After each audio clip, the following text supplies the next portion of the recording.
Assalamualaikum and salam sejahtera. Thank you very much to all our listeners as well as our viewers of the YouTube channel, IEM YouTube channel. And thank you very much for joining us over in Sembang Chillex podcast. In this episode is actually a continuation episode from what we had earlier. In the previous episode, what we had was we had a session, a conversation with our IEM president, Prof. Jeff, and we talk about what his vision for IEM when he was 100 days into the presidency of IEM. So today, it has been like a month after 1 year of his presidency, so we will come and check again about what he has done and how far he has been with the IEM vision. So thank you very much, Prof. Jeff, for joining us today. Welcome. So from the 100 days of presidency session we had earlier, a few months back, and now it is 1 year. So it's May now, so probably 1 year and a month lah. Yeah. So we would like to actually take a look at a little bit about how it has been after a year of being the IEM president. Of course, being an IEM president takes a lot of effort from a person. And this is why we are checking 100 days, and now is 1 year. And probably we can start off. What will be the most significant achievement that you have had since 1 year into your presidency? Okay, firstly, thank you very much for having me after 1 year and 1 month on from my beginning of the taking office as IEM president. Looking back, I can't remember actually what I said in 100 days, but it's okay, people will review later. I think the most significant achievement I would say is bridging the gap between our HQ, our IEM here at federal level, with our branches. I think in the past years on, the branches felt that they are not connected to our HQ site in many ways. So I have made trips, journey and travel to every branch. I think I covered all the branches in my first year, and managed to have significant dialogue with them. And sometimes I even attended their AGM and their annual dinners. So that sort of engagement with our branches make us feel closer with them. And so they felt that they are relevant to our institution in many ways. So I would say that bridging the gap between branches and our HQ is one of the most significant. Yes. Then there is a true connection. Whatever we do, we challenge with them, and whatever grouses and so-called complaints or issues they raise with us as well, and we try to resolve together, right? The other one I would say is to give opportunity to our young engineers and even women engineers to rise up in our institution, both at federal level and even at branch level. Most significantly is now our branches, we have quite a number of women chairmen or chair ladies at branch level. So I hope that will foster more women engineers to come in to serve in IEM, more so our young engineers. So I think this is the two key, I would say, significant achievement over 1 year. So branches as well as our young engineers and women engineers. Yes. So going back to branches, I think it's a great thing that HQ is doing, including bringing branches into all of our activities. considering that right now with the IT, our gap are actually much closer right now. I mean, it's much smaller because we can communicate. Branches can actually be part of our activities as well, and I think that is I can see from the activities and things that we do. Yes, I think branches are more closer to us. And I would like to add on. Yeah. Many of the leaders of branches now are even in ESCOM. Yes. All right, in ESCOM level. So, for example, Penang branch, Perak branch, I would say Sarawak branch, West Terengganu and Terengganu as well. So, and in the past was also Southern branch. So this sort of thing is like the norm already. Yeah. So our ESCOM, I mean council, is not totally dominated by Klang Valley area, right, or even Peninsula. So Sabah, Sarawak, you have Sabah now in our ESCOM.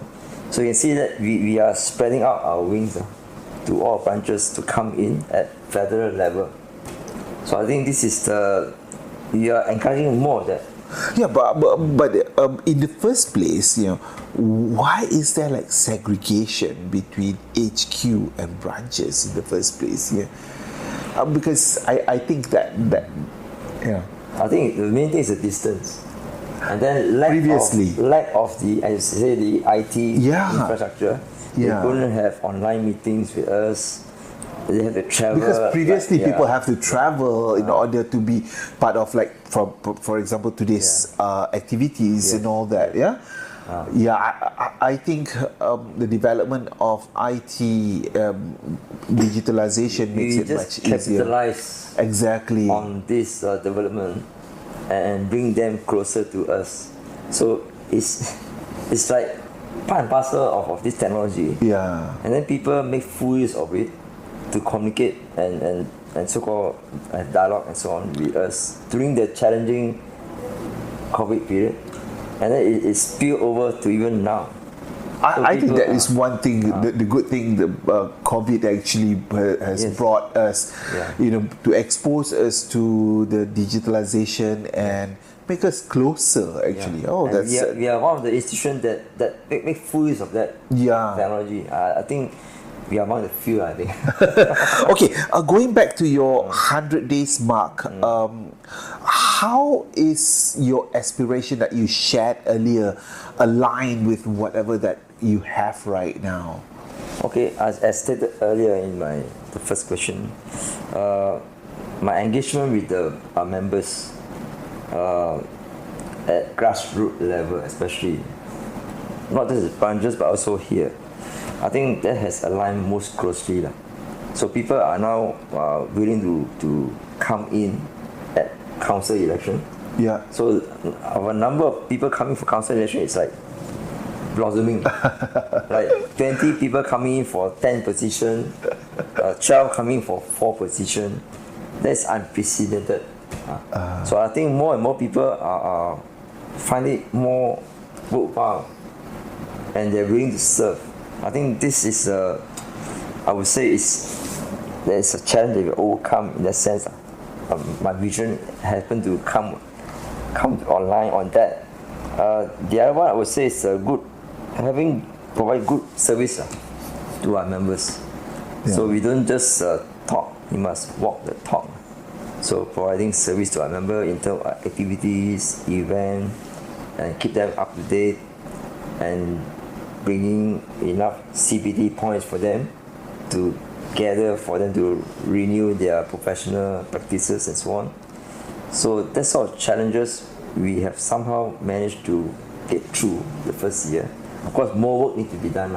Yeah, certainly. There's continuously a lot of things that we need to do because the changes that we have to do and the things that we need to adapt from the outside as well is very important. Talking about that, throughout this 1 year, what were the unexpected challenges that you face in your? Okay. Two challenges come to mind lah. Unfortunately, it's at branch level lah. Well, there's always good and bad. You know, you have to take both lah. First challenge come to mind is Penang branch. It has to do with awards lah. Of course, they do it with a good intention to give certain awards to their maybe deserving senior members, but that award is on their own, which they thought they can do, but it doesn't go in line with our constitution. So we advise them to either abolish it or to rename it to be in line with our constitution lah. But this discussion is still ongoing. Some of them still wants to do it, but majority seems to be abolish and rename it or something. So that is ongoing. Yeah. Hopefully we can resolve it amicably lah. The other one also deal with awards with our Sembang branch. They want to give our highest distinguished honorary award to their head of state lah, so called in Sabah. But that in our definition, constitution, head of state is referring to our Agong. Yeah. The highest so-called person in our country. So that doesn't again come online with our constitution. So again, we advise them accordingly.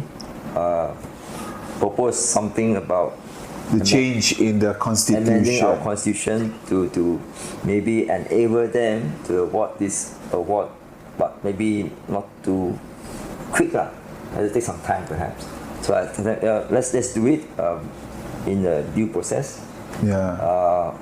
Definitely, we are in support of them to give this award, but so long as it's in line with the constitution. Yeah. So this is a challenge that comes about unexpectedly lah. And the challenge is actually because IEM has been in establishment for the past 66 years, going into 67th year next year, and IEM is a well-established organization. But what most people don't understand is that time evolves, things evolve, and we need to make those changes accordingly. And I guess that is where the challenge of your presidency to make those changes and make IEM more relevant, or continue to be relevant in the industry. And let's talk a little bit about that part. What would be the how do you want to make sure IEM continue to modernize, to evolve with time? Okay, I think in the past with IEM experience, most of the decision making at our institution is always top down. Yeah. Either ESCOM or council level make certain decision, and then we convey it down to our members, our branches, our grassroots, and everybody just have to accept. But now I think we have to be flexible. We have to allow our grassroots, our branches, our general members to voice out, to give input, and the decision making can be from bottom up. So I think this is something that we have to evolve. Sometimes the top may not be correct. Sometimes we make certain decision, grassroots may not be in favor. So we have to allow this flexibility. So that's why when certain branches request for these changes and so on, we have to listen. First thing is listen. Yeah. We don't just brush them off. I think in the past, we know best. You just follow. I think time has changed. We have to allow this mechanism for the bottom, right, or middle rung to have a say, and maybe even take initiative to make some changes. Maybe not drastic, but step by step. So I think it's something that we have to live with. Because younger generation people, I think they have their own thinking nowadays. They are not follower. They have their own mindset. and they want to take charge in certain area, which they think they know best. So we have to allow that flexibility. That's why we have to encourage more young engineers to come in and take up leadership role and then grow along with the institution. So this is something that we have to be mindful of. And going back to that part, when you talk about young engineers, there is a significant reduction in the young engineers coming in as compared to, because if we take a look at the number of the members, corporate members, they are quite stagnant, and the students are lowering, is reducing in terms of the number. What do you think that we need to do about that? I think I actually raised this at the last council. Yes. Whereby I proposed that our young engineer section, our YES, be split up into the graduate side and the student side. But currently now the graduate section, the young engineer section, they are managing both the graduate and students. But the bulk of our membership are students. Yeah. I think nearly half. That is about, I think 40%. Yeah. Yeah. So can you imagine nearly half of our membership are handled by not their own peers, it's by another group. I think that's where they felt disconnected. Yeah. Or felt left out in many ways. It's not the fault of the graduate, because they have their own thinking, their own priority. So maybe, as I said, maybe it's time for us to split the student on their own. Let the student manage their own section. Then they felt more empowered. Yeah. They felt more recognized. That sort of thing.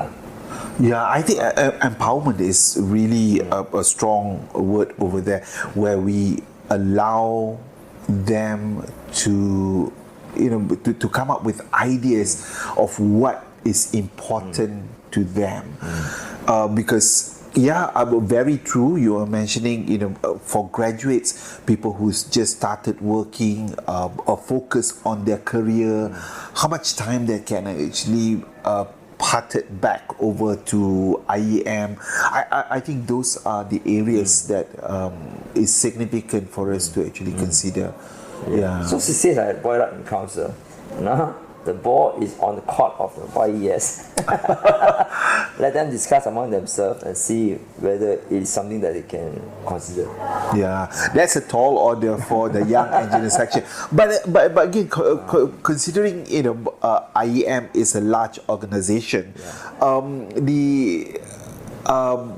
yes, actually is the significant part of our organization, because they are one of the reasons why IEM is established in the first place, because we want to create that new generation. We want to build that new generation. Yeah. Okay, moving on. What are the key initiatives that you have introduced since you come in to be the IEM president? The key initiatives that really, strikes you. If, say, for example, you want to be remembered of.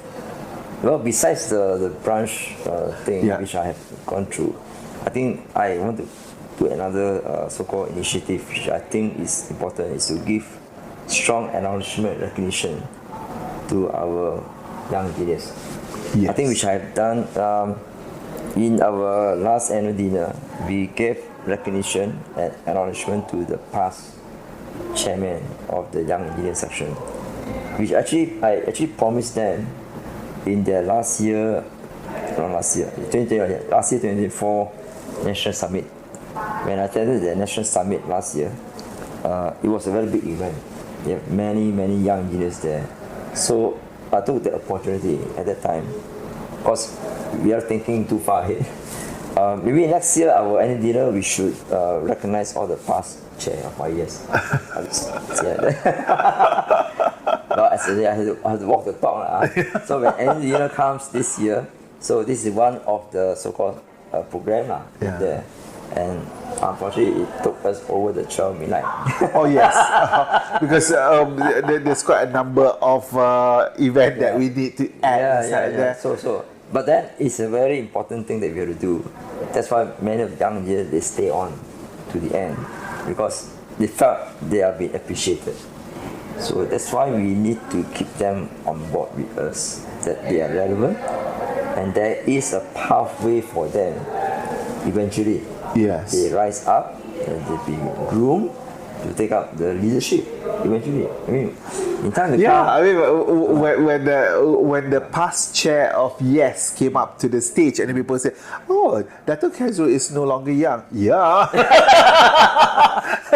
he was like, the many so-called grey-haired people up there. yeah, as vice to chair, see that they were there before, and then they rise up to the to the you position. can't imagine in the that senior industry. guy was the vice chair before. I didn't know that. Yeah. I can be in his position maybe 20 years time. I think about those small gestures makes a big difference, and the people who need to realize as well, because IEM is a large organization. There are people who will feel left out. We will try not to, make them feel left out, the members, but it's bound that we want people to actually work with us together in this organization. So maybe next year, of course, it's not my year. Hopefully the chairman You still have 1 year, yeah. will consider to give recognition to the woman engineer. Oh yes. The same way, Yeah. the past chair of the women section, they be given the platform to go up on stage, to be, Yeah, to be appreciated.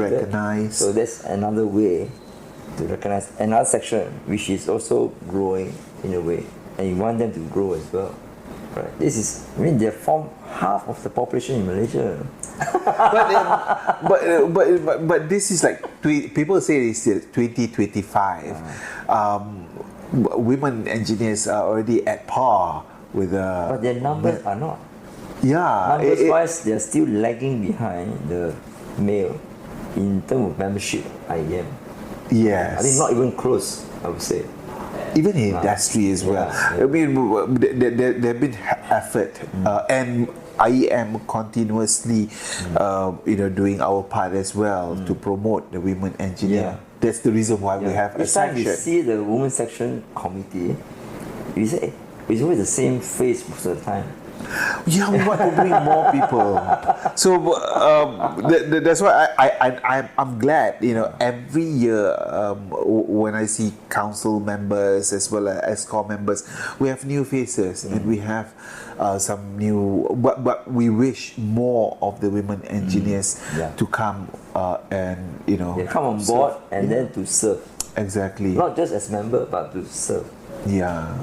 Okay, going back, and what people do not understand as well, IEM is not just about the members, but it is also about our communication with the outside parties. We are talking about the industry, we are talking about academia, we are talking about the international partners. So, can you talk a little bit about IEM's engagement with these outside parties? Okay, this engagement has always been ongoing. It's not just during my presidency we advocate it. It's really been there. But just that, how much more are we doing? I think our technical division, because it's now more and more division is being formed, it seems to cater more and more for those outsiders or outliers. So in that sense, I think our industry is being well so-called taken care of by our institution in terms of activities, event, and even engagement through partnership and technical visit. I think that's ongoing. But one thing I noticed in the past, I think 4 years, we have this engineer convention, Yes. which was actually initiated by my dear past president, Engineer Ong Ting Lun. Well done. Thank you very much. Now we reap the fruit of your vision.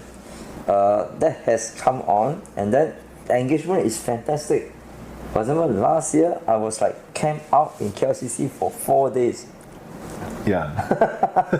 Every day I was there, right? Meeting up with the exhibitors, the symposium people, the dignitaries, and the participants, and visitors from all over, local and international.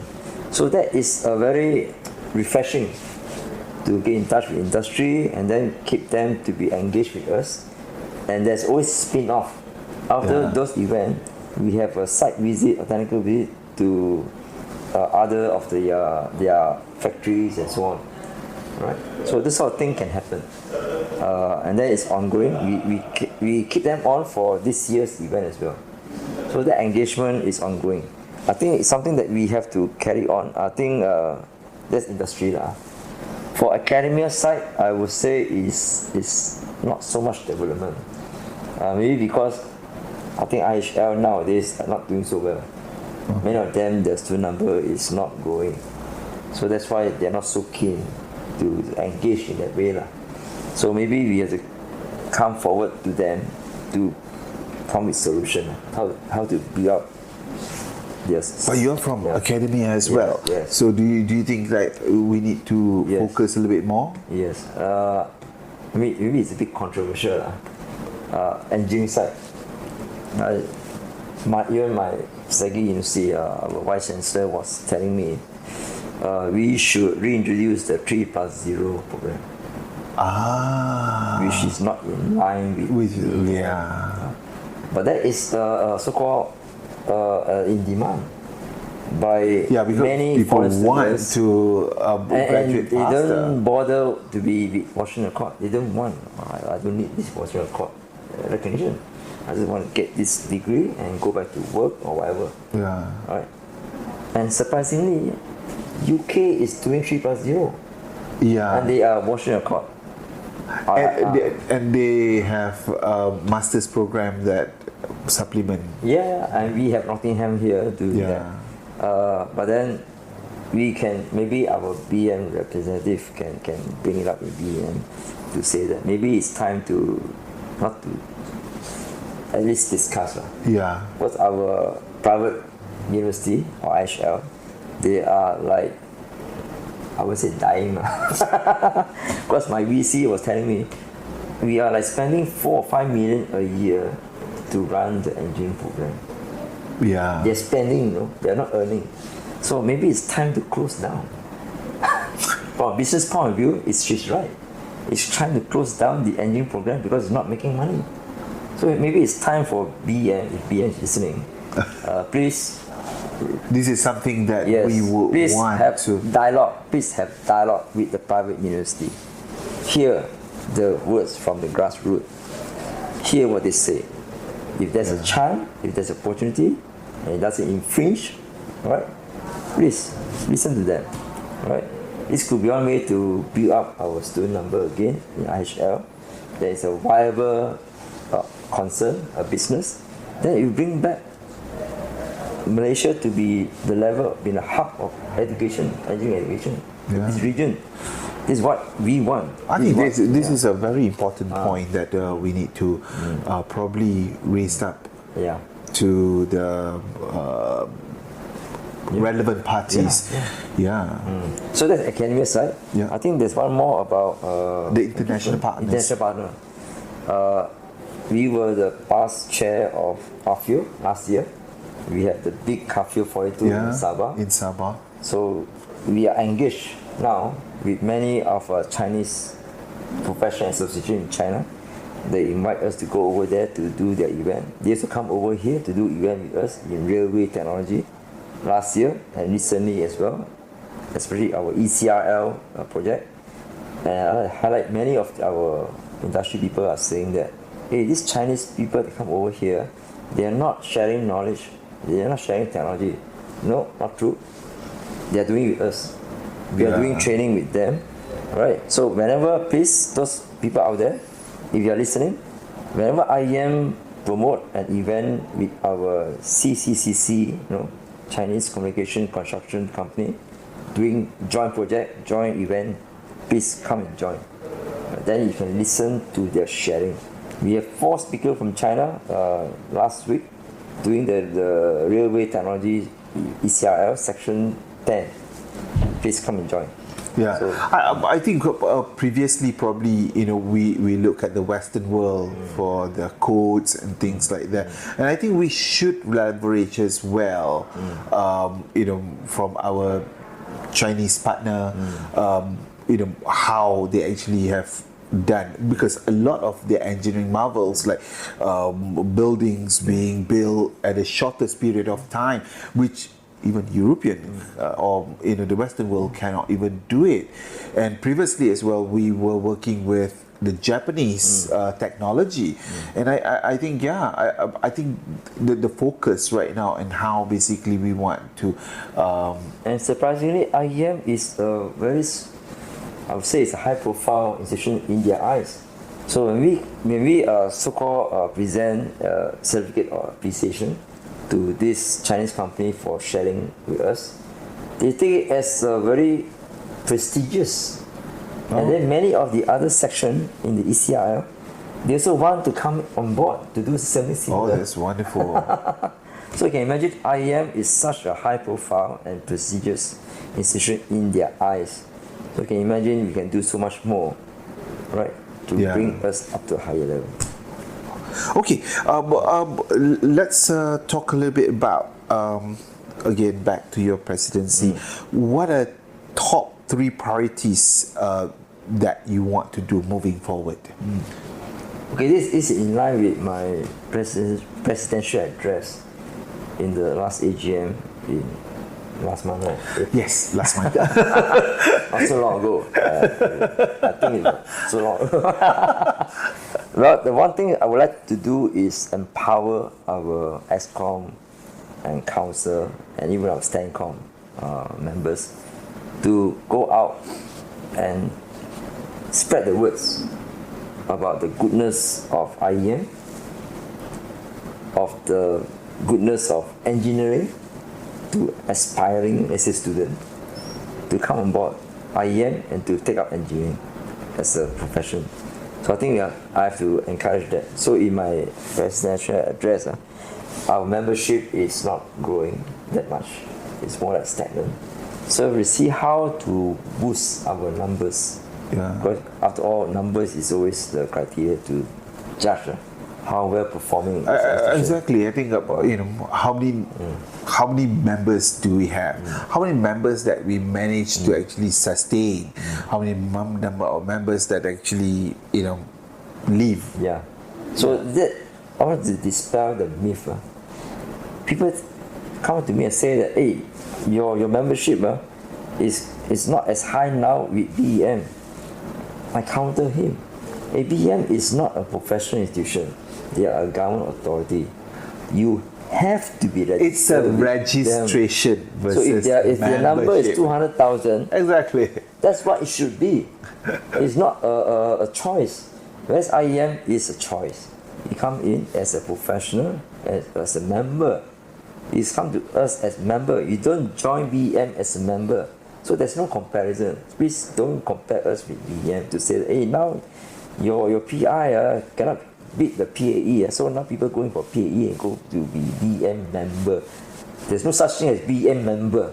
It's a registered engineer with BEM. Yeah. It's a mandatory. You must. So please, there's no comparison. You compare us with PAM, architects. Compare us with the medical doctors. Association. The Medical Council, Medical Association. Please compare with those bodies, not with BEM. BEM is our partner, for heaven's sake. They are partner. We work together, right? There's no comparison there. If a number is high, it reflects well in BEM. If BEM is high, it reflects good on us as well. Yes, exactly. We are like up and down on our. One is a regulator. And the other one is an association, a learned association that don't helps pit people. us against each other. We are like friends. We are like brothers. We both bodies basically fight for engineering profession. We fight for the good of the engineering profession, for the nation, and for our well-being. Yes.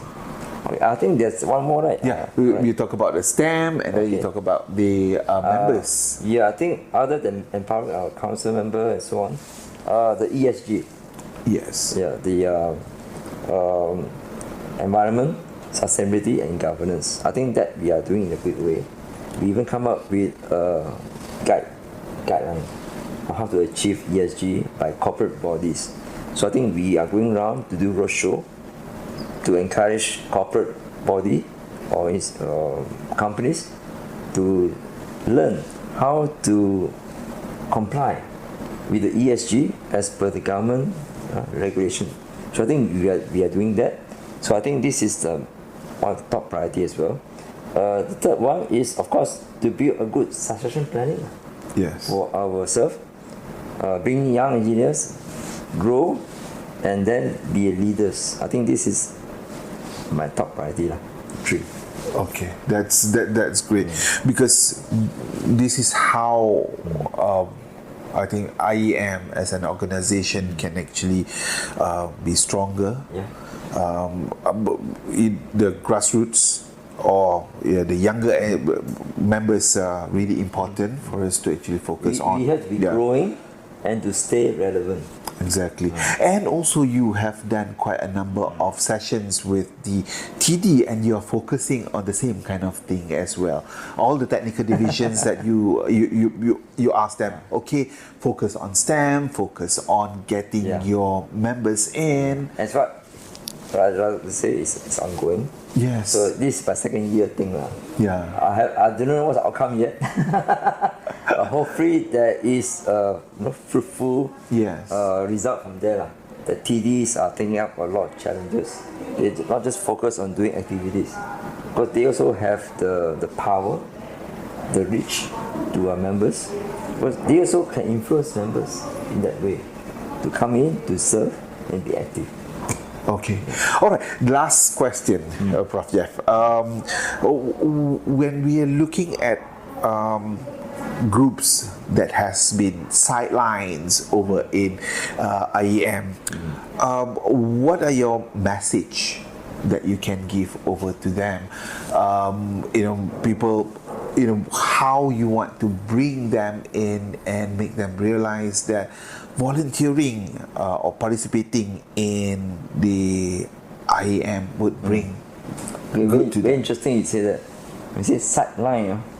Yeah, because there are some people, some of our members, because we do have like 23,000 members, they are bound for people to actually feel that they are sidelined, because whenever that we go out and send messages, we only get like probably 1,000 or 2,000 of these members. Maybe that I can actually- dispute that. Yeah, go ahead. Maybe there are some who are sidelined, I agree. Yeah.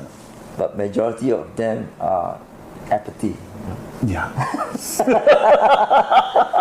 They are, it's not my thing, I don't really care, You carry on, I just focus on my career, my work,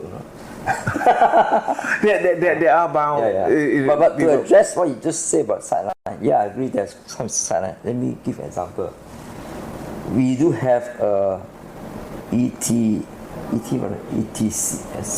ETSC, the new Engineering technologies subcommittee. It's a ETSC. I subcommittee. don't know whether some of us know. We are now had category for membership in technologies and technician. Now, I was reliably informed that this ETSC is led by a professional engineer. Yes. So that it could be a problem, because the technologists and technician people are saying that this is led by an engineer. He is not one of us. That's a good point, actually. Because he's not one of us.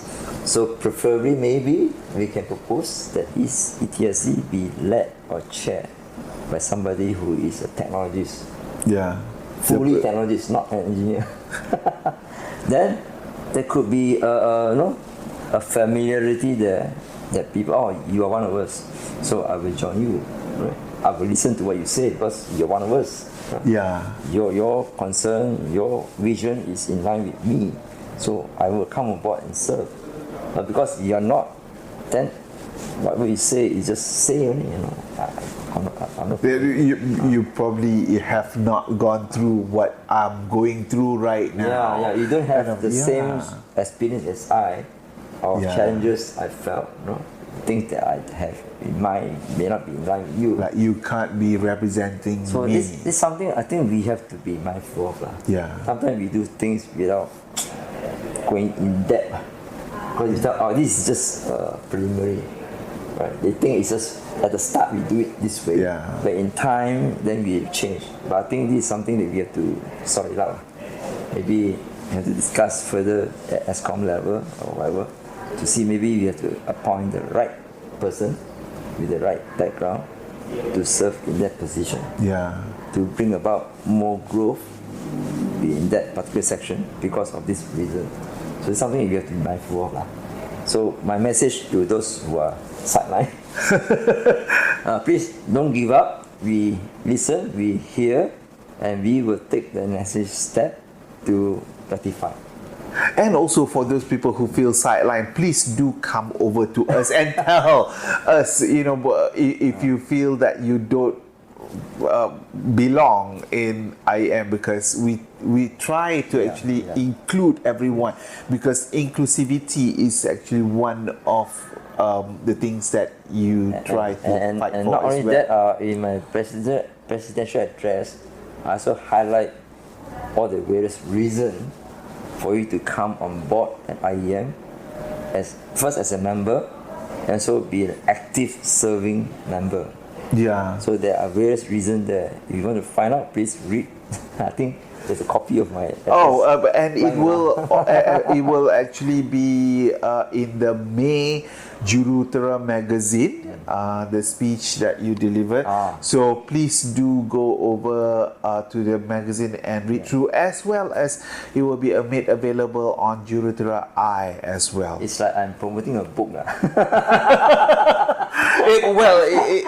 Because as a president, I think people would need to know what's your vision. Yeah. So because it's a position of leadership, because you want to share what you have in your mind and how basically can make IEM a better organization. I think that's all the time that we have. Thank you so very much, Prof. Jeff, for joining us today. And thank you all as well for our listeners as well as our viewers. Please do join us in the next episode of Sembang Chillex podcast. Thank you. Okay, thank you. Bye-bye. Take care and see you again.